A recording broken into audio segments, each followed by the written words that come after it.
ಪರಪ್ಪನ ಅಗ್ರಹಾರ ಜೈಲಲ್ಲಿ ಏನಾಗ್ತಾ ಇದೆ? ಒಂದರ ಹಿಂದೆ ಒಂದು ಮತ್ತೊಂದು ಆರೋಪಗಳು ಕೇಳಿ ಬರ್ತಾ ಇದೆ. ಯಾವ ಕಾರಣದಿಂದಾಗಿ? ಸುಮಾರು ವರ್ಷಗಳಿಂದ ಪರಪ್ಪನ ಅಗ್ರಹಾರದಲ್ಲಿ ಖೈದಿಗಳಿಗೆ ಬೇಕಾದ್ದು ಸಿಗುತ್ತೆ, ಎಲ್ಲ ವ್ಯವಸ್ಥೆಗಳು ಆಗುತ್ತೆ ಅಂತ ಹೇಳಿ ಚರ್ಚೆಗಳಾಗ್ತಿತ್ತು. ಸಾಕಷ್ಟು ಸ್ಟಿಂಗ್ ಆಪರೇಷನ್ ಆಗಿತ್ತು. ರೇಡ್ ಮಾಡಿದಂತ ಸಂದರ್ಭದಲ್ಲಿ ಸಾಕಷ್ಟು ವಸ್ತುಗಳು ಸಿಕ್ಕಿತ್ತು. ಇತ್ತೀಚೆಗೆ ದರ್ಶನ್ಗೆ ರಾಜಾತಿಥ್ಯ ನೀಡಿದಂತ ಒಂದು ವಿಚಾರ ಬೆಳಕಿಗೆ ಬಂದ ಮೇಲೆ ಬಗೆದಷ್ಟು ಸತ್ಯಗಳು ಪರಪ್ಪನ ಅಗ್ರಹಾರ ವಿಷಯವಾಗಿ ಬಯಲಿಗೆ ಬರ್ತಾ ಇದೆ. ದರ್ಶನ್ ರಾಜಾತಿಥ್ಯದ ಬಳಿಕ ಈಗ ಮತ್ತೊಂದು ಎಕ್ಸ್ಕ್ಲೂಸಿವ್ ಸುದ್ದಿ ನ್ಯೂಸ್ 18ಗೆ ಲಭ್ಯವಾಗ್ತಾ ಇದೆ. ಅಸಲಿಗೆ ಪರಪ್ಪನ ಅಗ್ರಹಾರ ಜೈಲಿನಲ್ಲಿ ಒಂದರ ಹಿಂದೆ ಒಂದು ಘಟನೆಗಳು ಮರುಕಳಿಸ್ತಾ ಇದೆ, ಆರೋಪಗಳು ಕೇಳಿ ಬರ್ತಾ ಇದೆ. ಯಾವ ಕಾರಣಕ್ಕೋಸ್ಕರ? ಹಾಗಾದ್ರೆ ಪರಪ್ಪನ ಅಗ್ರಹಾರ ಜೈಲಲ್ಲಿ ಏನಾಗ್ತಾ ಇದೆ? ಜೈಲು ಅಂತಂದ್ರೆ ಅಪರಾಧಿಗಳಿಗೆ ಅಥವಾ ಆರೋಪಿ ಸ್ಥಾನದಲ್ಲಿ ಇರೋರಿಗೆ ಪಶ್ಚಾತ್ತಾಪವನ್ನ ಮೂಡಿಸಬೇಕು, ಅವರ ಮನ ಪರಿವರ್ತನೆ ಆಗಬೇಕು. ಜೈಲಿಂದ ಹೊರ ಬಂದ ಮೇಲೆ ಮತ್ತೆ ಅಂತಹ ದುಷ್ಕೃತ್ಯಗಳನ್ನ ಅವರು ಮಾಡಬಾರದು, ಅದಕ್ಕೋಸ್ಕರನೇ ಜೈಲಿಗೆ ಕಳಿಸೋದು. ಆದ್ರೆ ಈ ಪರಪ್ಪನ ಅಗ್ರಹಾರ ಜೈಲೇನಿದೆ ಅದು ಹೆಸರಿಗಷ್ಟೇ ಜೈಲು. ಆದ್ರೆ ಖೈದಿಗಳಿಗೆ ಅಲ್ಲಿ ಸಿಗೋದು ರಾಜಾತಿಥ್ಯ. ಹಣ ಕೊಟ್ರೆ ಎಲ್ಲಾ ಸೌಲಭ್ಯಗಳು ಹಾಗಾದ್ರೆ ಸಿಗ್ತಾ ಇದೆಯಾ? ಅಲ್ಲಿ ಜೈಲಿನಲ್ಲಿ ದಾಖಲೆಗಳೇ ಮಾಯ ಆಗ್ತಾ ಇದೆಯಾ? ಹಾಗಾದ್ರೆ ಹೆಸರಿಗಷ್ಟೇ ಜೈಲು, ಖೈದಿಗಳಿಗೆ ರಾಜಾತಿಥ್ಯ ಸಿಗ್ತಾ ಇದೆ. ತನಿಖೆ ಮಾಡೋಕೆ ಹೋದ್ರೆ ಅಲ್ಲಿ ಯಾವುದೇ ಪುರಾವೆಗಳು ಇರೋದಿಲ್ಲ, ಆಧಾರಗಳು ಸಿಗೋದಿಲ್ಲ, ದಾಖಲೆಗಳೇ ಮಾಯವಾಗ್ತಾ ಇದೆಯಾ? ದಾಖಲೆಯನ್ನ ತಿರುಚ್ತಾ ಇದ್ದಾರಾ ಅಥವಾ ಮಾಯ ಆಗ್ತಿದ್ಯಾ? ಈ ತರದ್ದು ಹಲವಾರು ಆರೋಪಗಳು ಇದೀಗ ಕೇಳಿ ಬರ್ತಾ ಇದೆ. ಜೈಲಿನ ಮೇಲೆ ಇದೇ ವಿಷಯವಾಗಿ, ಅಂದ್ರೆ ರಾಜಾತಿಥ್ಯ ಸಿಗುತ್ತೆ, ದುಡ್ಡು ಕೊಟ್ರೆ ಏನು ಬೇಕಾದ್ರೂ ಸಿಗುತ್ತೆ, ಇದೇ ವಿಷಯವಾಗಿ ಪದೇ ಪದೇ ದಾಳಿಗಳು ಆಗಿದೆ. ಹಲವಾರು ಸಿಬ್ಬಂದಿಗಳನ್ನ ಅಮಾನತು ಮಾಡಲಾಗಿದೆ, ವರ್ಗಾವಣೆ ಮಾಡಲಾಗಿದೆ. ಆದ್ರೂ ಕೂಡ ಪರಪ್ಪನ ಅಗ್ರಹಾರದಲ್ಲಿ ಎಲ್ಲವೂ ಸರಿ ಹೋಗ್ತಾ ಇಲ್ಲ, ಕಾನೂನು ಅಲ್ಲಿ ಪಾಲನೆ ಆಗ್ತಾ ಇಲ್ಲ. ದುಡ್ಡು ಕೊಟ್ರೆ ಈಗಲೂ ಏನು ಬೇಕಾದ್ರೂ ಸಿಗುತ್ತೆ ಅನ್ನೋ ಪರಿಸ್ಥಿತಿ ಅಲ್ಲಿದೆ. ಒಂದಿಷ್ಟು ಕ್ರಮಗಳನ್ನ ಅಲ್ಲಿ ಕೈಗೊಳ್ಳಲಾಗಿದೆ, ಆದ್ರೆ ಪ್ರಯೋಜನಕ್ಕೆ ಬಂದಿಲ್ಲ. ಇನ್ನು ದರ್ಶನ್ ಕೇಸ್ನ 3 ಚಾರ್ಜ್ ಶೀಟ್ಗೆ ಪ್ರಮುಖವಾಗಿ ಇಲ್ಲಿ ಹಿನ್ನಡೆ ಆಗ್ತಾ ಇದೆ. ದರ್ಶನ್ ಕೇಸ್ ಅಲ್ಲಿ ಹಾಗಾದ್ರೆ ಆಗ್ತಾ ಇರೋದೇನು? ನ್ಯೂಸ್ 18ನ ಮತ್ತೊಂದು ಎಕ್ಸ್ಕ್ಲೂಸಿವ್ ಸುದ್ದಿ.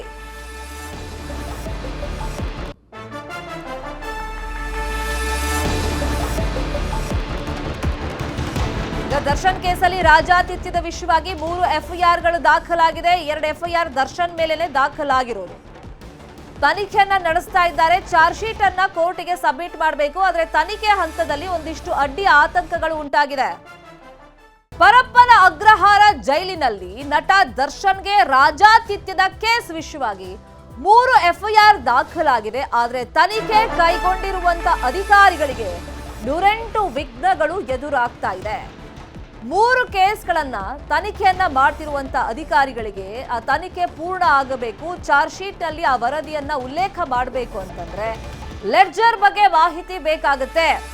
ಯಾರೆಲ್ಲ ವಿಸಿಟರ್ಸ್ ಬಂದಿದ್ರು, ಭೇಟಿ ಮಾಡಿದ್ರು, ಯಾವ್ಯಾವತ್ತು ಬಂದಿದ್ರು, ಈ ಎಲ್ಲ ದಾಖಲೆಗಳು ಬೇಕಾಗುತ್ತೆ. ಕೇಸ್ ನಂಬರ್ 1 ದರ್ಶನ್ಗೆ ರಾಜಾತಿಥ್ಯ ನೀಡಿದಂತ ಪ್ರಕರಣ. ಕೇಸ್ ನಂಬರ್ 2 ದರ್ಶನ್ ಫೋನ್ ಕರೆಯ ಪ್ರಕರಣ, ವಿಡಿಯೋ ಕಾಲ್ ಎಲ್ಲ ಮಾತಾಡಿದ್ರಲ್ಲ ಆ ಪ್ರಕರಣ. ಕೇಸ್ ನಂಬರ್ 3 ಸಿಬ್ಬಂದಿ ಕರ್ತವ್ಯ ಲೋಪದ ಆರೋಪ. 2 ಎಫ್ಐಆರ್ ದರ್ಶನ್ ಮೇಲಾದ್ರೆ 3ನೇ ಕೇಸ್ ಎಫ್ಐಆರ್ ಆಗಿರೋದು ಸಿಬ್ಬಂದಿ ಕರ್ತವ್ಯ ಲೋಪ ಪ್ರಕರಣದಲ್ಲಿ. ತನಿಖೆ ನಡೆಸ್ಕೊಂಡು ಹೋದಾಗ ಲೆಡ್ಜರ್ ಬುಕ್ ನ ಮಾಹಿತಿಯೇ ಸಿಗ್ತಾ ಇಲ್ವಂತೆ. ವಿಸಿಟರ್ಸ್ ಮಾಹಿತಿ ದಾಖಲಾಗುವಂತ ಪುಸ್ತಕ ಅದು. ಯಾರು ಭೇಟಿ ಕೊಟ್ರು, ಎಷ್ಟು ಬಾರಿ ಭೇಟಿ ಕೊಟ್ರು ಅಂತೆಲ್ಲ ಪುಸ್ತಕದಲ್ಲಿ ಉಲ್ಲೇಖವನ್ನ ಮಾಡಲಾಗಿರುತ್ತೆ. ತನಿಖೆಗೆ ಬಹಳಷ್ಟು ಪ್ರಮುಖ ಸಾಕ್ಷಿಗಳನ್ನ ಇದು ಒದಗಿಸ್ತಾ ಹೋಗುತ್ತೆ. ಆದ್ರೆ ತನಿಖೆಗೆ ಪ್ರಮುಖ ಆಗಿರುವಂತ ಆ ಲೆಡ್ಜರ್ ದಾಖಲೆ ಕಾಣಿಸ್ತಾ ಇಲ್ಲ. ಚಾರ್ಜ್ ಶೀಟ್ ನಲ್ಲಿ ಎಲ್ಲವನ್ನು ಉಲ್ಲೇಖ ಮಾಡಬೇಕಾಗುತ್ತೆ. ಆದರೆ ಲೆಡ್ಜರ್ನ ಮಾಹಿತಿ ಸಿಗದೆ ತನಿಖೆಗೆ ಹಿನ್ನಡೆ ಆಗಿದೆಯಂತೆ. ಈಗ ತನಿಖೆ ಮಾಡ್ತಿರುವಂತ ತನಿಖಾಧಿಕಾರಿಗಳಿಗೆ ಒಂದು ಟೆನ್ಷನ್ ಅನ್ನ ತಂದಿಟ್ಟಿದೆ. ಚಾರ್ಜ್ ಶೀಟ್ ಅಲ್ಲಿ ಉಲ್ಲೇಖ ಮಾಡಬೇಕು, ಆದ್ರೆ ಆ ಲೆಡ್ಜರ್ ಕಾಣಿಸ್ತಾ ಇಲ್ಲ. ಈ ದಾಖಲೆಗಳನ್ನ ತಿರುಚ್ತಾ ಇದ್ದಾರಾ, ಬೇಕು ಅಂತಾನೆ ಇದನ್ನ ಮಿಸ್ ಮಾಡ್ತಾ ಇದ್ದಾರಾ? ದರ್ಶನ್ಗೋಸ್ಕರನೇ ಕೆಲವೊಂದು ನಿಯಮಗಳನ್ನ ಪರಪ್ಪನ ಅಗ್ರಹಾರದಲ್ಲಿ ಜೈಲಿನ ಅಧಿಕಾರಿಗಳು, ಅಲ್ಲಿನ ಸಿಬ್ಬಂದಿ ಗಾಳಿಗೆ ತೂರಿದ್ರ ಅಂತೇಳಿ ಸಹಜವಾಗೇ ಒಂದಿಷ್ಟು ಅನುಮಾನಗಳು ಇದೀಗ ವ್ಯಕ್ತವಾಗ್ತಾ ಇದೆ. ಇನ್ನು ಪರಪ್ಪನ ಅಗ್ರಹಾರದಲ್ಲಿ ಒಂದಿಷ್ಟು ಕ್ರಮಗಳನ್ನು ಈ ಹಿಂದಿನಿಂದಲೂ ಕೈಗೊಳ್ತಾ ಇದ್ದಾರೆ. ರೇಡ್ಗಳಾದಾಗ ವಿಶೇಷ ಸೌಲಭ್ಯಗಳು ಸಿಗ್ತಾ ಇದೆ ಅಂತೆಲ್ಲ ಗೊತ್ತಾದಂತ ಸಂದರ್ಭದಲ್ಲಿ ಅಲ್ಲಿನ ಸಿಬ್ಬಂದಿಯನ್ನ ಅಮಾನತು ಮಾಡೋದು, ವರ್ಗಾವಣೆ ಮಾಡೋದು, ಇಂತಹ ಶಿಕ್ಷೆಗೆ ಒಳಪಡಿಸಿದ್ರು ಕೂಡ ಅಲ್ಲಿ ಸರಿ ಹೋಗ್ತಾ ಇಲ್ಲ ವ್ಯವಸ್ಥೆಗಳು.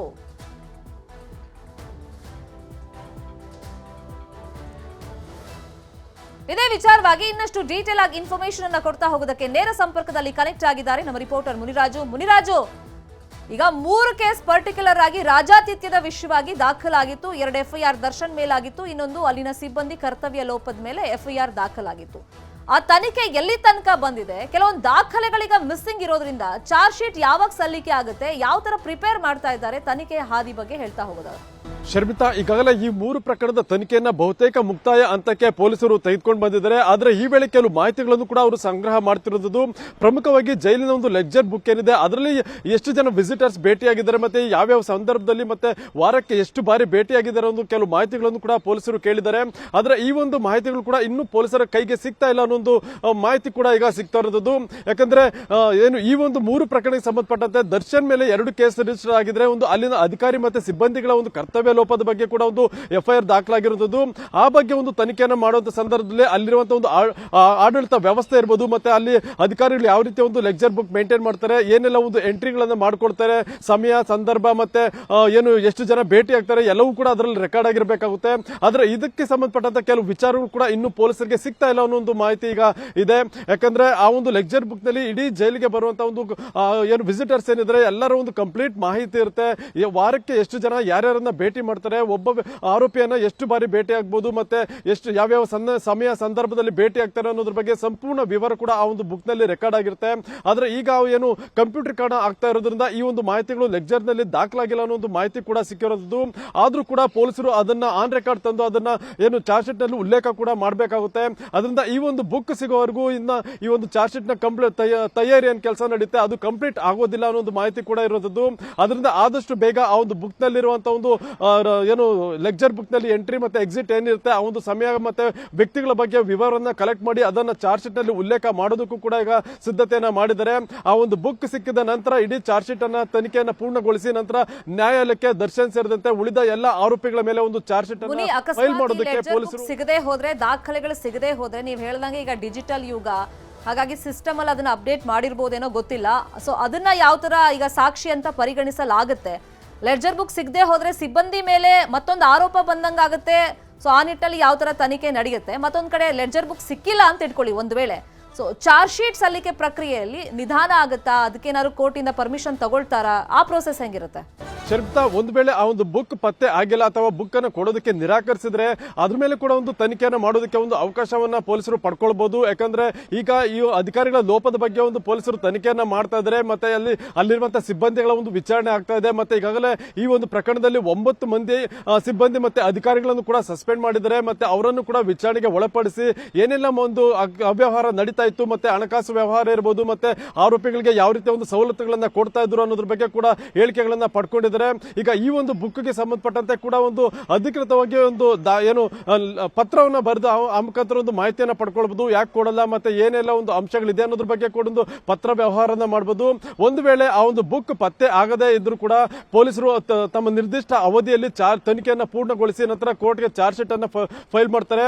ಆ ಒಂದು ಚಾರ್ಜ್ ಶೀಟ್ ನಲ್ಲೇ ಉಲ್ಲೇಖವನ್ನು ಕೂಡ ಮಾಡಬಹುದು. ಇದಕ್ಕೆ ಸಂಬಂಧಪಟ್ಟಂತೆ ಕೆಲವು ಕಡತಗಳು ಇನ್ನೂ ಸಿಗಬೇಕಾಗಿದೆ ಅಥವಾ ಅದನ್ನ ಇನ್ನೂ ಯಾರು ಕೊಟ್ಟಿಲ್ಲ ಅನ್ನೋ ಒಂದು ಅಂಶಗಳನ್ನು ಕೂಡ ಉಲ್ಲೇಖ ಮಾಡಿ ಅದನ್ನ ಕೋರ್ಟ್ಗೆ ಸಲ್ಲಿಕೆ ಮಾಡೋದಕ್ಕೆ ಕೂಡ ಪೊಲೀಸರಿಗೆ ಅವಕಾಶ ಇದೆ.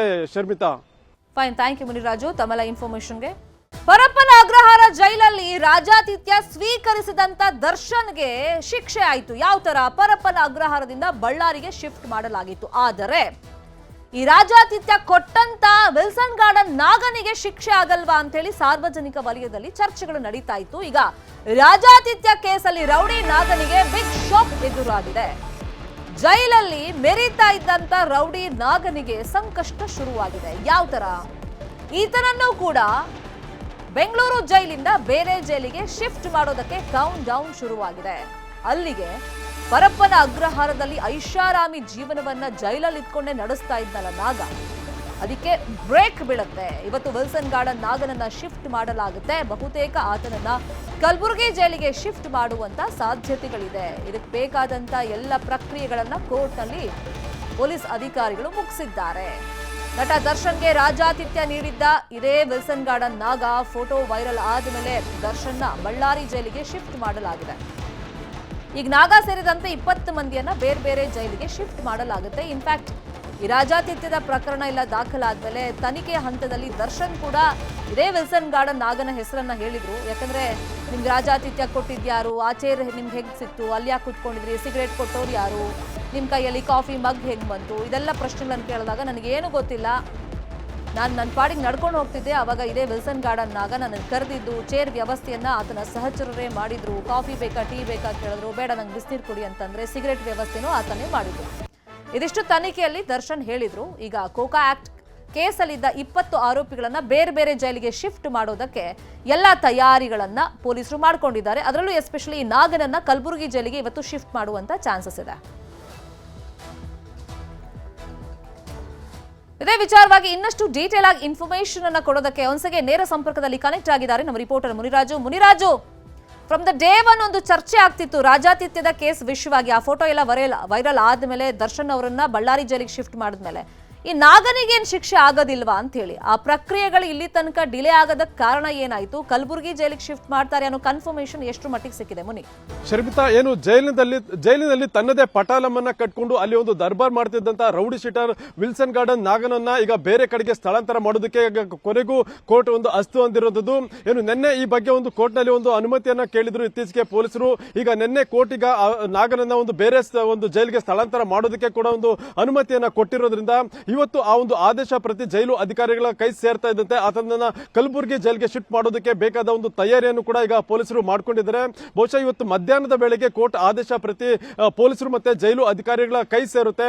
ಆನಂತರ ಅಲ್ಲಿರುವಂತಹ 22 ಮಂದಿ ಏನು ಆರೋಪಿಗಳಿದ್ದಾರೆ, ಕೋಕಾ ಕಾಯ್ದೆಯಲ್ಲಿ ಬಂಧಿತರಾಗಿರುವಂತಹ ಆರೋಪಿಗಳು, ಅವರನ್ನ ಬೇರೆ ಬೇರೆ ಒಂದು ಜೈಲುಗಳಿಗೆ ಸ್ಥಳಾಂತರ ಮಾಡುವಂತಹ ಪ್ರಕ್ರಿಯೆ ಕೂಡ ಆರಂಭ ಆಗುತ್ತೆ.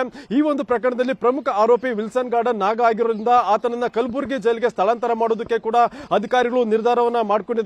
ಯಾಕಂದ್ರೆ ರಾಜ್ಯಾತಿಥ್ಯ ಪ್ರಕರಣದಲ್ಲಿ ವಿಲ್ಸನ್ ಗಾರ್ಡನ್ ನಾಗನೇ ಪ್ರಮುಖ ಆರೋಪಿಯಾಗಿರ್ತಾನೆ. ಈತನ ಒಂದು ಸೂಚನೆ ಮತ್ತೆ ಒಂದು ಏನು ಈತನ ಒಂದು ಆಜ್ಞೆ ಮೇರೆಗೆ ಅಲ್ಲಿ ಒಂದು ರಾಜ್ಯಾತಿಥ್ಯವನ್ನೇ ನಡೆಯುತ್ತೆ. ಅಂದ್ರೆ ಜೈಲಿನ ಒಂದು ಲಾನ್ ನಲ್ಲಿ ಒಂದು ಚೇರ್ ಹಾಕೋದಿರ್ಬೋದು, ಮತ್ತೆ ಟೇಬಲ್ ವ್ಯವಸ್ಥೆ ಇರಬಹುದು, ಮತ್ತೆ ಕಾಫಿ ಮಗ್ಗು ಮತ್ತೆ ಸಿಗರೇಟ್ ವ್ಯವಸ್ಥೆ ಎಲ್ಲವೂ ಕೂಡ ಆಗಿತ್ತು ಅನ್ನೋ ಒಂದು ಮಾಹಿತಿ ಕೂಡ ಇತ್ತು. ನಂತರ ಈತನ ಒಂದು ಹೇಳಿಕೆಯನ್ನು ಕೂಡ ದಾಖಲು ಮಾಡಿಕೊಂಡಿದ್ರು. ಮತ್ತೆ ಈ ಒಂದು ಪ್ರಕರಣಕ್ಕೆ ಸಂಬಂಧಪಟ್ಟಂತೆ ದರ್ಶನ್ ಅವರನ್ನ ಈಗ ಬಳ್ಳಾರಿ ಜೈಲಿಗೆ ಸ್ಥಳಾಂತರ ಮಾಡುವಂತ ಕೆಲಸವನ್ನು ಕೂಡ ಅಧಿಕಾರಿಗಳು ಮಾಡಿದ್ದಾರೆ. ಆದ್ರಿಂದ ಈಗ ನಾಗರನ್ನು ಕೂಡ ಬೇರೆ ಕಡೆಗೆ ಸ್ಥಳಾಂತರ ಮಾಡುವಂತ ಕೆಲಸ ಇವತ್ತು ಆರಂಭ ಆಗುತ್ತೆ. ಮತ್ತೆ ಈ ಒಂದು ರೌಡಿ ಶೀಟರ್ ನಾಗ ಏನಿದ್ದಾನೆ, ಈತ ಏನು ಸಿದ್ದಾಪುರ ಮಹೇಶನ ಒಂದು ಕೊಲೆ ಕೇಸಲ್ಲಿ ಈತ ಜೈಲಿಗೆ ಹೋಗಿದ್ದು, ಏನು ಆ ಮಹೇಶ ಜೈಲಿಂದ ರಿಲೀಸ್ ಆಗಿ ಹೊರಗಡೆ ಬಂದ ಕೆಲವೇ ನಿಮಿಷಗಳಲ್ಲಿ ಆತನನ್ನ ಹತ್ಯೆ ಮಾಡಿ ನಂತರ ಈತ ಎಸ್ಕೇಪ್ ಆಗಿರ್ತಾನೆ. ಅಲ್ಲದೆ ಈತನನ್ನ ಸುಮಾರು ಏನು 1 ವರ್ಷ ಕಾಲ ಒಂದು ಬೆಂಗಳೂರಿಗೆ ಕಾಲಿಡಬಾರದು ಅಂತೇಳಿ ಒಂದು ಎಚ್ಚರಿಕೆಯನ್ನು ಕೂಡ ಪೊಲೀಸರು ಆ ಸಂದರ್ಭದಲ್ಲಿ ಕೊಟ್ಟಿರ್ತಾರೆ. ಆದ್ರೂ ಕೂಡ ಆ ಒಂದು ಸಂದರ್ಭದಲ್ಲಿ ಬಂದು ಪೊಲೀಸರಿಗೆ ಈತ ಮತ್ತೆ ಡಬಲ್ ಮೀಟರ್ ಮೋಹನ ಇಬ್ರು ಕೂಡ ಸರೆಂಡರ್ ಆಗಿದ್ರು. ಇದೀಗ ಈತನ ಮೇಲೆ ಕೋಕಾ ಕಾಯ್ದೆ ಇರೋದ್ರಿಂದ ಈಗ ಪುನಃ ಆತನನ್ನ ಏನು ಕಲಬುರಗಿ ಜೈಲಿಗೆ ಸ್ಥಳಾಂತರ ಮಾಡೋದಕ್ಕೆ ಈಗ ಕೋರ್ಟ್ ಕೂಡ ಒಂದು ಅನುಮತಿಯನ್ನ ಕೊಟ್ಟಿದೆ. ಆದ್ರಿಂದ ಇವತ್ತು ಮತ್ತೆ ನಾಳೆ ಈ ಇಡೀ ಪಟಾಲಮನ್ನ ಬೇರೆ ಬೇರೆ ಜೈಲುಗಳಿಗೆ ಸ್ಥಳಾಂತರ ಮಾಡುವಂತ ಕೆಲಸವನ್ನ ಅಧಿಕಾರಿಗಳು ಮಾಡ್ತಾರೆ. Sharmita, fine, thank you Muniraju ತಮ್ಮೆಲ್ಲ ಇನ್ಫಾರ್ಮೇಶನ್ಗೆ. ಇನ್ನು ಕಲಬುರಗಿ ಜೈಲಿಗೆ ಇವತ್ತು ನಾಗ ಶಿಫ್ಟ್ ಆಗೋದು ಬಹುತೇಕ ಕನ್ಫರ್ಮ್ ಅಂತ ಹೇಳಲಾಗ್ತಾ ಇತ್ತಲ್ಲ, ಅಲ್ಲಿಗೆ ಕಲಬುರಗಿ ಸೆಂಟ್ರಲ್ ಜೈಲನ್ನೇ ಈತನನ್ನ ಶಿಫ್ಟ್ ಮಾಡೋದಕ್ಕೆ ಅಧಿಕಾರಿಗಳು ಆಯ್ಕೆ ಮಾಡ್ಕೊಂಡಿದ್ ಯಾಕೆ? ಅಸಲಿಗೆ ಈ ಕಲಬುರಗಿಯ ಕೇಂದ್ರ ಕಾರಾಗೃಹ ಹೇಗಿದೆ? ಇಲ್ಲಿ ಕಠಿಣ ಶಿಕ್ಷೆಯನ್ನ ವಿಧಿಸುವಂತ ನಿಟ್ಟಿನಲ್ಲಿನೇ ಪರಪ್ಪರ ಅಗ್ರಹಾರಕ್ಕೆ ಹಾಕಿದ್ದು. ಆದ್ರೆ ಎಲ್ಲಾ ಫೆಸಿಲಿಟೀಸ್ ಸಿಗ್ತಾ ಇರುವಂತ ಹಿನ್ನೆಲೆಯಲ್ಲಿ ಮತ್ತೆ ರಾಜಾತಿಥ್ಯವನ್ನ ಈತ ಪಟಾಲಂ ಕಟ್ಕೊಂಡು ವಿಲ್ಸನ್ ಗಾರ್ಡನ್ ನಾಗ ಬೇರೆಯವ್ರಿಗೂ ಕೊಡ್ತಾ ಇದ್ದಂತ ಹಿನ್ನೆಲೆಯಲ್ಲಿ ಈತನನ್ನ ಈಗ ಕಲಬುರಗಿಗೆ ಶಿಫ್ಟ್ ಮಾಡಲಾಗ್ತಿದೆ. ಇದೇ ಸೆಂಟ್ರಲ್ ಜೈಲನ್ನ ನಾಗನನ್ನ ಶಿಫ್ಟ್ ಮಾಡೋದಕ್ಕೆ ಯಾಕೆ ಸೆಲೆಕ್ಟ್ ಮಾಡ್ಕೊಂಡಿದ್ರು? ಇಲ್ಲಿ ಕಠಿಣ ಶಿಕ್ಷೆಯನ್ನ ವಿಧಿಸುವಂತ ನಿಟ್ಟಿನಲ್ಲಿ ಕೇಂದ್ರ ಕಾರಾಗೃಹ ಕಲಬುರಗಿಗೆ ಈತನನ್ನ ಶಿಫ್ಟ್ ಮಾಡಿ ಈತನ ಐಷಾರಾಮಿ ಜೀವನಕ್ಕೆ ಬ್ರೇಕ್ ಹಾಕುವಂತ ನಿಟ್ಟಿನಲ್ಲಿ ಪೊಲೀಸರು ಕಲಬುರಗಿ ಜೈಲನ್ನ ಆಯ್ಕೆ ಮಾಡ್ಕೊಂಡಿದ್ದಾರೆ. ಯಾವಾಗ ಸ್ಥಾಪನೆ ಆಯಿತು ಅಂತಾನೂ ಕೂಡ ಆ ಬೋರ್ಡ್ ಅನ್ನ ನಾವು ಗಮನಿಸ್ತಾ ಇದ್ದೀವಿ. 1969ರಲ್ಲಿ. ಸೊ ಇದೇ ಕೇಂದ್ರ ಕಾರಾಗೃಹಕ್ಕೆ ಪರಪ್ಪನ ಅಗ್ರಹಾರದಿಂದ ವಿಲ್ಸನ್ ಗಾರ್ಡನ್ ನಾಗನನ್ನ ಶಿಫ್ಟ್ ಮಾಡಲಾಗುತ್ತೆ. ಇವತ್ತೇ ಆ ಪ್ರಕ್ರಿಯೆಗಳನ್ನ ಮಾಡಲಾಗುತ್ತೆ. ಇದೇ ವಿಚಾರವಾಗಿ ಇನ್ನಷ್ಟು ಡೀಟೇಲ್ ಆಗಿ ಇನ್ಫಾರ್ಮೇಶನ್ ಅನ್ನು ಕೊಡೋದಕ್ಕೆ ಫೋನ್ ಸಂಪರ್ಕದಲ್ಲಿ ಕನೆಕ್ಟ್ ಆಗಿದ್ದಾರೆ ನಮ್ಮ ರಿಪೋರ್ಟರ್ ಅರುಣ್. ಈಗ ಬಳ್ಳಾರಿಯನ್ನ ಯಾಕೆ ಆಯ್ಕೆ ಮಾಡ್ಕೊಂಡಿದ್ರು ಅಂತ ಹೇಳಿ ನಾವು ದರ್ಶನ್ ಶಿಫ್ಟ್ ಆಗುವಂತ ಸಂದರ್ಭದಲ್ಲಿ ಎಕ್ಸ್ಕ್ಲೂಸಿವ್ ಡೀಟೇಲ್ಸ್ ಕೊಟ್ಟಿದ್ವಿ. ಈಗ ವಿಲ್ಸನ್ ಗಾರ್ಡನ್ ನಾಗನ ಸರದಿ, ಹಾಗಾಗಿ ಈತನನ್ನ ಕಲಬುರಗಿ ಸೆಂಟ್ರಲ್ ಜೈಲಿಗೆ ಶಿಫ್ಟ್ ಮಾಡೋದಕ್ಕೆ ಆಯ್ಕೆ ಮಾಡ್ಕೊಂಡಿದ್ ಯಾಕೆ ಸೆಂಟ್ರಲ್ ಜೈಲನ್ನ ಅದೇ ಊರಲ್ಲಿ? ಹೌದು ಶರ್ಮಿತಾ, ಏನಂದ್ರೆ ಕಲಬುರಗಿಯ ಕೇಂದ್ರ ಕಾರಾಗೃಹಕ್ಕೆ ಈಗ ವಿಲ್ಸನ್ ಗಾರ್ಡನ್ ನಾಗನನ್ನ ಈಗ ಶಿಫ್ಟ್ ಮಾಡಲು ತಯಾರಿಯನ್ನು ನಡೆಸಿರುವಂತದ್ದು. ಕಲಬುರಗಿ ಯಾಕಂದ್ರೆ ಈ ವಿಲ್ಸನ್ ಗಾರ್ಡನ್ ನಾಗಾಗೆ ಬೆಂಗಳೂರಿನ ಕೇಂದ್ರ ಕಾರಾಗೃಹದಲ್ಲಿ ರಾಜ್ಯಾತಿಥ್ಯನ ಕೊಟ್ಟಿದ್ರು. ಹಾಗಾಗಿ ಅವನನ್ನ ಅಲ್ಲಿಗೆ ಮತ್ತೆ ಅಲ್ಲೇನೆ ಇಟ್ರೆ ಮತ್ತೆ ಅವರಿಗೆ ಅಲ್ಲಿ ಜೈಲಲ್ಲಿ ಎಲ್ಲ ಸಕಲ ಸೌಲಭ್ಯ ಸಿಗುತ್ತೆ ಅನ್ನೋ ಕಾರಣಕ್ಕಾಗಿ ಆತನಿಗೆ ಪನಿಷ್ಮೆಂಟ್ ಅನ್ನೋ ಕಾರಣಕ್ಕಾಗಿ ಈಗ ಕಲಬುರಗಿ ಜೈಲಿಗೆ ಶಿಫ್ಟ್ ಮಾಡ್ತಿರುವಂತದ್ದು. ಕಲಬುರಗಿಯ ಏನು ಕೇಂದ್ರ ಕಾರಾಗೃಹ ಸುಮಾರು 23 ಎಕರೆ ಪ್ರದೇಶದಲ್ಲಿ ಒಂದು ಕೇಂದ್ರ ಕಾರಾಗೃಹ ಇರುವಂತದ್ದು. 17 ಬ್ಯಾರಿಕೇಡ್ಗಳ ಹೊಂದಿರುವಂತದ್ದು ಈ ಕಾರಾಗೃಹ. ಈಗಾಗಲೇ ದರ್ಶನ್ ಮ್ಯಾನೇಜರ್ ಆದಂತ ನಾಗರಾಜನನ್ನ ಈಗ ಕಲಬುರಗಿ ಜೈಲಿಗೆ ಶಿಫ್ಟ್ ಮಾಡಿದ್ದು. ಆದ್ರೆ ಈ ವಿಲ್ಸನ್ ಗಾರ್ಡನ್ ಆಗ ಮತ್ತೆ ಈಗ ಮೊನ್ನೆ ಕೇಂದ್ರ ಕಾರಾಗೃಹದ ಮೇಲೆ ದಾಳಿ ಮಾಡಿದಂತ ಸಂದರ್ಭದಲ್ಲಿ ಅಲ್ಲಿ 17 ಸ್ಮಾರ್ಟ್ ಫೋನ್ಗಳು ಮತ್ತೆ ಒಂದು ಲಾಂಗನ್ನ ಸಿಕ್ಕಿತ್ತು. ಹಾಗಾಗಿ ಅಲ್ಲಿ ಕೇಂದ್ರ ಕಾರಾಗೃಹದಲ್ಲಿ ಎಷ್ಟೇ ಬಾರಿ ಇದು ಮಾಡಿದ್ರು ಕೂಡ ಅವನ್ನ ತನ್ನ ಚಾಳಿಯನ್ನು ಮುಂದುವರಿಸಿದ ಏನು ವಿಲ್ಸನ್ ಗಾರ್ಡನ್ ಆಗ. ಹಾಗಾಗಿ ಆತನಿಗೆ ಇಲ್ಲಿ ದೂರದ ಏನು ಕಲಬುರಗಿ ಬೆಂಗಳೂರಿಂದ ಸುಮಾರು 500 ಕಿಲೋಮೀಟರ್ಗೂ ಅಧಿಕ ಏನು ದೂರ ಪ್ರದೇಶ ಇದೆ. ಹಾಗಾಗಿ ಇಲ್ಲಿ ಬಂದು ಕೊಡೋಕೆ ಮತ್ತೆ ಅವನು ಏನು ಸಹಚರ ಇರ್ತಾರೆ ಅವ್ರಿಗೂ ಕೂಡ ಇಲ್ಲಿ ಯಾರು ಭೇಟಿ ಮಾಡಕ್ಕೂ ಕೂಡ ಬರಲ್ಲ ಅನ್ನೋ ಕಾರಣಕ್ಕಾಗಿ ಈಗ ಕಲಬುರಗಿ ಜೈಲಿಗೆ ಸ್ಥಳಾಂತರ ಮಾಡ್ತಿರುವಂತದ್ದು. ಈ ಒಂದು ಏನು ಜೈಲಿನಲ್ಲಿ ಈಗಾಗಲೇ ಮಲ್ಲೇಶ್ವರಂ ಬಾಂಬ್ ಬ್ಲಾಸ್ಟ್ ಆದಂತಹ ಪ್ರಕರಣದ ಆರೋಪಿ ಜುಲ್ಫಿಕರ್ ಕೂಡ ಇರುವಂತದ್ದು. ಅಲ್ಲದೆ 1999 ಮತ್ತು 2000 ನಡೆದಂತಹ ಬೆಂಗಳೂರು ಬ್ಲಾಸ್ಟ್ ನ ಇಬ್ಬರು ಟೆರರಿಸ್ಟ್ ಗಳು ಕೂಡ ಈಗ ಕಲಬುರಗಿ ಜೈಲಿ ಅಂತಿರುವಂತದ್ದು. ಈ ಪ್ರಮುಖ ಆರೋಪಿ ಆದಂತ ಈಗ ದರ್ಶನ್ ನಾಗರಾಜ್ ಕೂಡ ಇಲ್ಲಿ ಇರುವಂತದ್ದು. PSI ಹಗರಣದ ಕಿಂಗ್ ಪಿನ್ ಆದಂತ RD ಪಾಟೀಲ್ ಕೂಡ ಈಗ ಕೇಂದ್ರ ಕಾರಾಗೃಹದಲ್ಲಿ ಇದ್ದಾರೆ.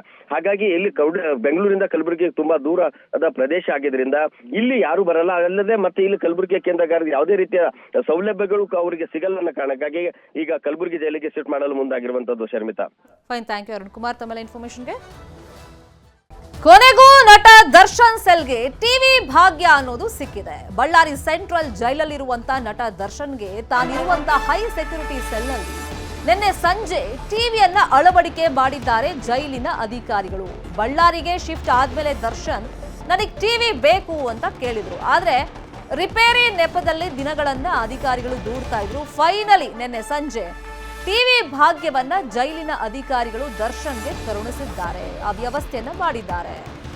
ಇಲ್ಲಿ ಕೇವಲ ದೂರದರ್ಶನ ಮಾತ್ರ ನೋಡಬೇಕು, ಖಾಸಗಿ ಚಾನೆಲ್ ಸಿಗೋದಿಲ್ಲ. ಹಲವು ದಿನಗಳ ಬೇಡಿಕೆಗೆ ಜೈಲಾಧಿಕಾರಿಗಳು ಅಸ್ತು ಅಂತ ಹೇಳಿದ್ದಾರೆ. ಬಳ್ಳಾರಿಗೆ ಬಂದಾಗಿದ್ದ ಕೇಳ್ತಾ ಇದ್ರು, ಟಿವಿ ನನಗೆ ಕೊಡಿ, ಪ್ರೊವೈಡ್ ಮಾಡಿ ಅಂತ ಹೇಳಿ, ಬೋರ್ ಆಗುತ್ತೆ ಅಂತ ಹೇಳಿ. ಜೈಲಿನ ನಿಯಮದ ಪ್ರಕಾರ ಕೊಡಬಹುದು ಅಂತ ಗೊತ್ತಾದ ಮೇಲೆ ಯಾವ ಟಿವಿ ಕೊಡೋದು ಅಂತ ಹೇಳಿ ನೋಡಿದಾಗ ಟಿವಿ ರಿಪೇರಿ ಮಾಡಿ ಕೊಡಬೇಕು ಅಂತ ಹೇಳಿ ಇಷ್ಟು ದಿನ ಕಾಲವನ್ನ ದೂಡಿದ್ರು. ಟಿವಿ ರಿಪೇರಿ ಆಗಬೇಕು ಅಂತ ಸಬೂಬ್ ಕೊಡ್ತಾ ಇದ್ರು. ನಿನ್ನೆ ಸಂಜೆ ಫೈನಲಿ ಕೊಟ್ಟಿದ್ದಾರೆ. ನಿನ್ನೆ ಕೋರ್ಟ್ ಗಮನಕ್ಕೆ ತಂದಿದ್ದಾರೆ ದರ್ಶನ್ ಪರ ವಕೀಲರು. ಆದ್ರೆ ಬೇರೆ ಯಾವ ಚಾನೆಲ್ ಬರಲ್ಲ, ದೂರದರ್ಶನ ಮಾತ್ರ ನೋಡಬೇಕು. ಕೊನೆಗೂ ದರ್ಶನ್ ಸೆಲ್ಗೆ ಟಿವಿ ಭಾಗ್ಯ ಸಿಕ್ಕಿದೆ. ನಿನ್ನೆ ಸಂಜೆ ಟಿವಿಯನ್ನ ಅಧಿಕಾರಿಗಳು ಅಳವಡಿಕೆ ಮಾಡಿದ್ದಾರೆ.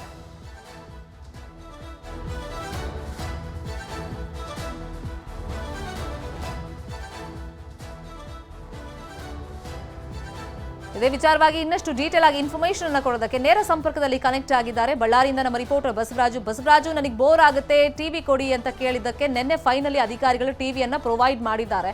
ಆದ್ರೆ ದೂರದರ್ಶನ ಮಾತ್ರ ನೋಡಬೇಕು, ಬೇರೆ ಆಪ್ಷನ್ನೇ ಇಲ್ಲ. ಇದರಿಂದ ಏನಾದ್ರೂ ದರ್ಶನ್ ಬೇಸರ ಆಗಿದೆಯಂತ?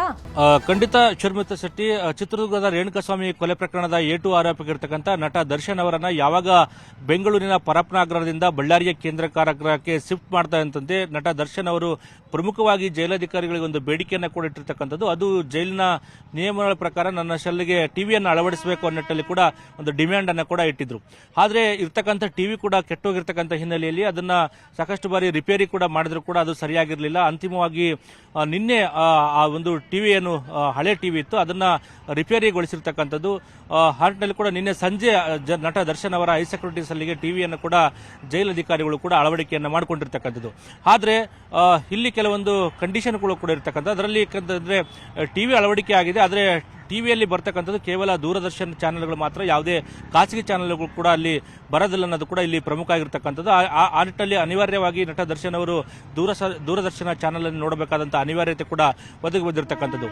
ಆದ್ರೆ ನಿನ್ನೆ ದರ್ಶನ್ ಪರ ವಕೀಲರು ಕೂಡ ನ್ಯಾಯಾಧೀಶರಿಗೂ ಗಮನಕ್ಕೆ ಕೂಡ ಸೆಳೆದಿರ್ತಕ್ಕಂಥದ್ದು. ನಟ ದರ್ಶನ್ ಅವರು ಕೂಡ ಜೈಲು ನಿಯಮಗಳ ಪ್ರಕಾರ ಟಿವಿಯನ್ನು ಕೊಡೋ ಒಂದು ಬೇಡಿಕೆಯನ್ನ ಜೈಲಾಧಿಕಾರಿಗಳ ಮುಂದೆ ಇಟ್ಟರು ಕೂಡ ಇದುವರೆಗೂ ಕೂಡ ಟಿವಿಯನ್ನ ಅವರ ಸೆಲ್ಗೆ ಅಳವಡಿಸಿಲ್ಲ ಅನ್ನೋ ನಿಟ್ಟಿನಲ್ಲಿ ಕೂಡ ದರ್ಶನ್ ಪರ ವಕೀಲರು ಕೂಡ ನ್ಯಾಯಾಧೀಶರ ಗಮನಕ್ಕೆ ತಂದಾಗ ಕೂಡ ನ್ಯಾಯಾಧೀಶರು ಜೈಲು ನಿಯಮಾವಳಿ ಪ್ರಕಾರ ಯಾವೆಲ್ಲ ಸೌಲಭ್ಯವನ್ನು ಕೊಡಬೇಕು, ಅವರಿಗೆ ಆ ಸೌಲಭ್ಯಗಳನ್ನು ಕೊಡಬೇಕು ಅನ್ನೋ ನಿಟ್ಟಿನಲ್ಲಿ ಸೂಚನೆ ಕೊಟ್ಟಿರ್ತಕ್ಕಂಥ ಹಿನ್ನೆಲೆಯಲ್ಲಿ ನಿನ್ನೆ ಸಂಜೆ ಜೈಲಧಿಕಾರಿಗಳು ಅವರ ಸೆಲ್ಗೆ ಒಂದು ಟಿವಿಯನ್ನು ಅಳವಡಿಸಿರ್ತಕ್ಕಂಥದ್ದು.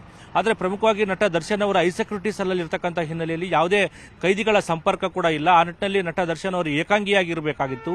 ಪ್ರತಿನಿತ್ಯ ಅವರು ನಿತ್ಯ ಟಿವಿಗಾಗಿ ಬೇಡಿಕೆ ಇಡ್ತಾ ಇದ್ರು. ಅದರ ಜೊತೆಗೆ ಬೇರೆ ಬೇರೆ ಬೇಡಿಕೆಗಳು ಇಟ್ಟರೂ ಕೂಡ ಜೈಲು ನಿಯಮಗಳ ಪ್ರಕಾರ ಯಾವೆಲ್ಲ ಕನಿಷ್ಠ ಅವರಿಗೆ ಸೌಲಭ್ಯಗಳನ್ನು ಕೊಡಬೇಕು ಅಷ್ಟು ಮಾತ್ರ ಜೈಲಧಿಕಾರಿಗಳು ಇದುವರೆಗೆ ಅವರ ಮನವಿಗಳಿಗೆ ಪೂರೈಸ್ತಾ ಬಂದಿರತಕ್ಕಂಥದ್ದು.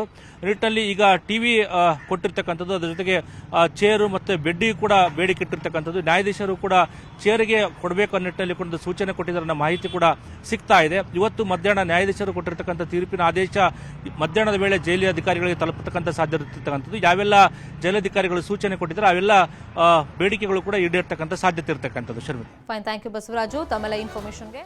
ಇವತ್ತು ಶಾಸಕ ಮುನಿರತ್ನ ಜಾಮೀನು ಭವಿಷ್ಯ ನಿರ್ಧಾರವಾಗುವಂತಹ ಸಾಧ್ಯತೆಗಳಿದೆ. ಜನಪ್ರತಿನಿಧಿಗಳ ಕೋರ್ಟ್ನಲ್ಲಿ ಅರ್ಜಿ ವಿಚಾರಣೆಗೆ ಬರುತ್ತೆ. ಜಾಮೀನಿಗೆ ಆಕ್ಷೇಪಣೆಯನ್ನ ಸಲ್ಲಿಕೆ ಮಾಡೋದಕ್ಕೆ ಎಸ್ಪಿಪಿ ಬೇಕಾದಂತ ತಯಾರಿಗಳನ್ನ ಮಾಡಿಕೊಂಡಿದ್ದಾರೆ. ಜಾತಿ ನಿಂದನೆ ಹಾಗೇನೆ ಬೆದರಿಕೆ ಕೇಸಲ್ಲಿ ಮುನಿರತ್ನ ಅವರು ಅರೆಸ್ಟ್ ಆಗಿದ್ರು. ಪ್ರಕರಣದ ವಿಚಾರಣೆಯನ್ನ ಪೊಲೀಸರು ಒಂದು ಹಂತಕ್ಕೆ ನಡೆಸಿದ್ರು. ಇದೀಗ ಪರಪ್ಪನ ಅಗ್ರಹಾರ ಜೈಲರ್ ಸೇರಿದ್ದಾರೆ. ಮುನಿರತ್ನ ತನಗೆ ಜಾಮೀನು ಬೇಕು ಅಂತ ಹೇಳಿ ತಮ್ಮ ಪರ ವಕೀಲರ ಮುಖಾಂತರ ಅರ್ಜಿಯನ್ನ ಹಾಕೊಂಡಿದ್ದಾರೆ. ಆ ಅರ್ಜಿ ವಿಚಾರಣೆ ಇವತ್ತು ನಡೆಯುತ್ತೆ. ಇನ್ನು ಶಾಸಕರಿಗೆ ಜಾಮೀನು ಸಿಗುತ್ತಾ ಈ ಕೇಸಲ್ಲಿ ಅಥವಾ ಜೈಲೇ ಗಟ್ಟಿ ಆಗುತ್ತಾ ಅನ್ನೋದು ನೋಡಬೇಕು. ಒಲ್ಲದ ಮನಸ್ಸಿನಿಂದಲೇ ಊಟ ತಿಂಡಿಯನ್ನ ಸೇವನೆ ಮಾಡಿದ್ದಾರೆ. ಒಟ್ಟಲ್ಲಿ ಈ ಬೇಲ್ ವಿಷಯವಾಗಿ ಮುನಿರತ್ನಗೆ ಟೆನ್ಷನ್ ಇದೆಯಂತೆ.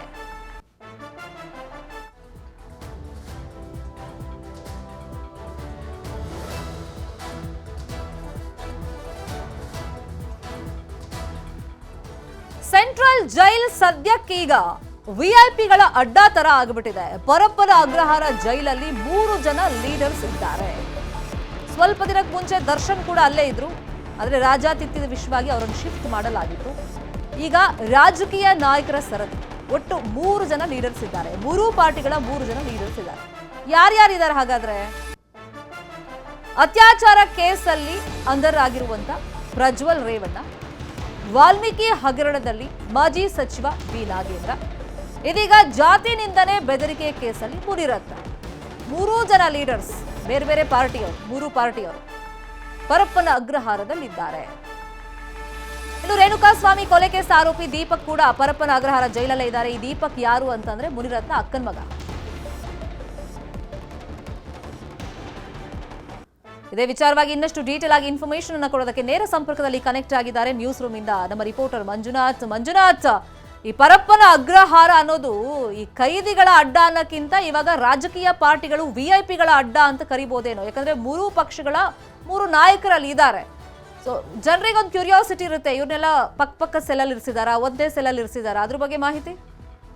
ಖಂಡಿತವಾಗ್ಲೂ ಶರ್ಮಿತಾ, ಈ ಒಂದು ಸೆಂಟ್ರಲ್ ಜೈಲ್, ಬೆಂಗಳೂರಿನ ಪರಪ್ಪನಗರ ಸೆಂಟ್ರಲ್ ಜೈಲ್ ಒಂಥರ ಯೂನಿವರ್ಸಿಟಿ ಥರ ಆಗೋಗಿದೆ. ರಾಜಕೀಯಗಳಿಗೆ ಒಂದು ಕೂತ್ಕೊಂಡು ಮಾತುಕತೆ ನಡೆಸ್ಬೋದು ಅನ್ನೋ ರೀತಿಯಲ್ಲಿ ಬಿಂಬಿಸ್ತಾ ಇದ್ದಾರೆ. ಯಾಕೆ ಅಂತ ಹೇಳಿದ್ರೆ MLA ಮುನಿರತ್ನ ಆಗಿರ್ಬೋದು, ನಾಗೇಂದ್ರ ಬಳ್ಳಾರಿ MLA ಆಗಿರ್ಬೋದು, ಪ್ರಜ್ವಲ್ ರೇವಣ್ಣ ಆಗಿರ್ಬೋದು, ಜೊತೆಗೆ ಮುನಿರತ್ನ ಅವರ ಅಕ್ಕನ ಮಗ ವಿನಯ್ ಆತ ಏನಿದ್ದಾನೆ ಆತನೂ ಆಗಿರ್ಬೋದು, ಇವರೆಲ್ಲರೂ ಸಹ ಜೈಲಿನಲ್ಲೇ ಇರ್ತಕ್ಕಂಥದ್ದು. ಅವರೆಲ್ಲರೂ ಕೂಡ ಮಾತುಕತೆಯನ್ನು ನಡೆಸ್ತಾ ಇದ್ದಾರೆ ಅನ್ನೋದು ಕೂಡ ಮಾಹಿತಿ ಇರ್ತಕ್ಕಂಥ. ಸದ್ಯಕ್ಕೆ ಎಲ್ಲರೂ ಸಹ ಬರಾಕ್ಗಳಲ್ಲಿ ಸಪ್ರೇಟ್ ಬರಾಕಲ್ಲಿ ಇದ್ದರೂ ಸಹ ಸಂಜೆ ಸುಮಾರು 4 ಗಂಟೆ 5 ಗಂಟೆಗೆ ಒಂದು ಕಾಫಿಗೋ ಅಥವಾ ಊಟಕ್ಕೋ ಬಿಟ್ಟಾಗ ಮಾತುಕತೆ ನಡೆಸ್ತಾರೆ ಅನ್ನೋದು ಕೂಡ ಮಾಹಿತಿ ಇರತಕ್ಕಂಥದ್ದು. ಸದ್ಯಕ್ಕೆ ಇವತ್ತು ಮುನಿರತ್ನ ಕೇಸ್ ಇರೋದ್ರಿಂದ ಇವತ್ತು ನ್ಯಾಯಾಧೀಶರು ಏನಾದರೂ ಅವ್ರನ್ನ ಜೈಲಲ್ಲೇ ಇರೋಕ್ಕೆ ಹೇಳ್ತಾರೋ ಅಥವಾ ಬೇಲನ್ನು ನೀಡ್ತಾರೋ ಅನ್ನೋದು ಕೂಡ ಕುತೂಹಲ ಮೂಡಿಸ್ತಾ ಇರ್ತಕ್ಕಂಥದ್ದು. ಇವತ್ತಿನ ವಿಚಾರಣೆ ನೋಡೋದಾದರೆ ಚೆಲುವರಾಜ್ ಅಂತ ಏನಿದ್ದಾನೆ, ಈತ ಏನು ಆರೋಪ ಮಾಡ್ತಾನೆ ಮುನಿರತ್ನ ಮೇಲೆ, ಆತನ ಒಂದು ಆಡಿಯೋಗಳನ್ನೆಲ್ಲವನ್ನು ಕೂಡ ನ್ಯಾಯಾಧೀಶರ ಮುಂದೆ ಪ್ರೆಸೆಂಟನ್ನು ಮಾಡಿ ಅದು FSL ರಿಪೋರ್ಟ್ ಬಂದಾದ ನಂತರ ಅಂದರೆ ಇದು ಒರಿಜಿನಲ್ಲ ಫೇಕಾ ಅನ್ನೋದು ಕೂಡ ಗೊತ್ತಾಗಿರ್ತಕ್ಕಂಥದ್ದು. ಜೊತೆಗೆ ಅದೆಲ್ಲವೂ ಕೂಡ ಕನ್ಫರ್ಮ್ ಆದರೆ ಇವತ್ತು ನ್ಯಾಯಾಧೀಶರು ಆ ಮುನಿರತ್ನನ ಜೈಲಲ್ಲೇ ಕಂಟಿನ್ಯೂ ಮಾಡಕ್ಕೆ ಹೇಳ್ತಾರೆ ಅಥವಾ ಜೈಲೇ ಗತಿನ ಅನ್ನೋದು ಕೂಡ ಕಾದು ನೋಡಬೇಕಾಗಿರ್ತಕ್ಕಂಥದ್ದು. Sharmita, fine, thank you Manjunath Chandra ತಮ್ಮೆಲ್ಲ ಇನ್ಫಾರ್ಮೇಶನ್ಗೆ.